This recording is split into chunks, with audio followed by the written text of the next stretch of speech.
রাই, আমি কয়েকদিনের জন্য কাজে যাচ্ছি। তুমি জানো এটা আমার দায়িত্ব। তুমি কি আমাকে একা রেখে চলে যাবে? আমরা তো সবে এই নতুন শহরে এসে। তুমি মজা করছো?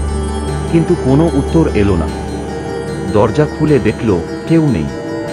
ঠিক তখনই দরজার ঘন্টা বাজল। দরজা খুলে দেখে রাই এসেছে।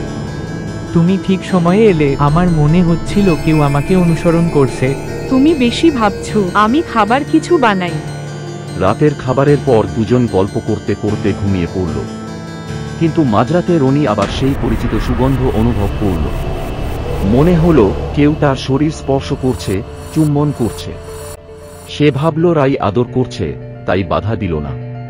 কিন্তু হঠাৎই তার শরীরে অস্বাভাবিক ভারী চাপ অনুভূত হল।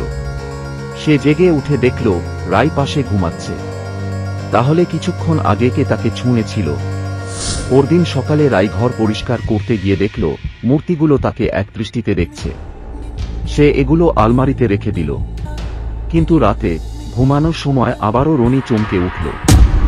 মূর্তিগুলো বিছানার পাশে পড়ে আছে। এগুলো এখানে এলো কিভাবে? পরদিন সকালে রাই বাথরুমে গিয়ে হঠাৎ চিৎকার করে উঠল। রনি ছুটে গিয়ে দেখল তার শরীরে ফোস্কা পড়ে গেছে। এটা কিভাবে হলো? রাই ভীত কণ্ঠে বলল, আমি কল খুলতেই ভীষণ গরম জল আমার উপর পড়ল। রনি ছুটির জন্য আবেদন করল যাতে কয়েকদিন রাইয়ের সাথে থাকতে পারে।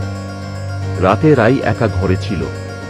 হঠাৎ তার মনে হলো মূর্তিগুলো তার দিকে তাকিয়ে আছে। সে আলমারিতে রাখা মূর্তিগুলো দেখল, কিন্তু আচমকা চমকে গেল। মূর্তিগুলো তার দিকেই ঘুরেছিল। রাই আতঙ্কে চিৎকার করল।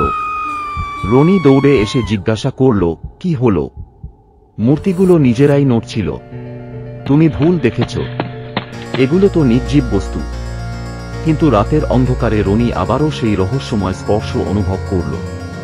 এবার সে চোখ খুলতেই যা দেখল তার গা শিউরে উঠল। এক কালো ছায়ামূর্তি তার শরীরের উপর বসে আছে, তাকে চুম্বন করছে। রাই আতঙ্কে চিৎকার করে উঠল। রনি আলো জ্বালালো, কিন্তু ঘরে কেউ নেই। আমি সব দেখেছি, এটা কোনো সাধারণ ব্যাপার নয়। রনি মূর্তিগুলোর দিকে তাকালো।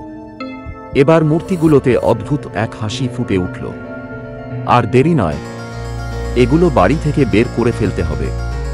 রনি দ্রুত মূর্তিগুলো বাড়ির বাইরে ছুঁড়ে ফেলল। কিন্তু কিছুদিন পর রাইয়ের আচরণ বদলে যেতে লাগল। সে অদ্ভুতভাবে কথা বলতে লাগল, খাওয়ার সময়ও ভয়ঙ্করভাবে আচরণ করল। এক রাতে রাই রনির উপর ঝাঁপিয়ে পড়ল। তুমি আমাকে ভালোবাসো না? রনি চমকে দেখল রাইয়ের চোখ লাল হয়ে গেছে। তুমি রাই নও। তুমি কে?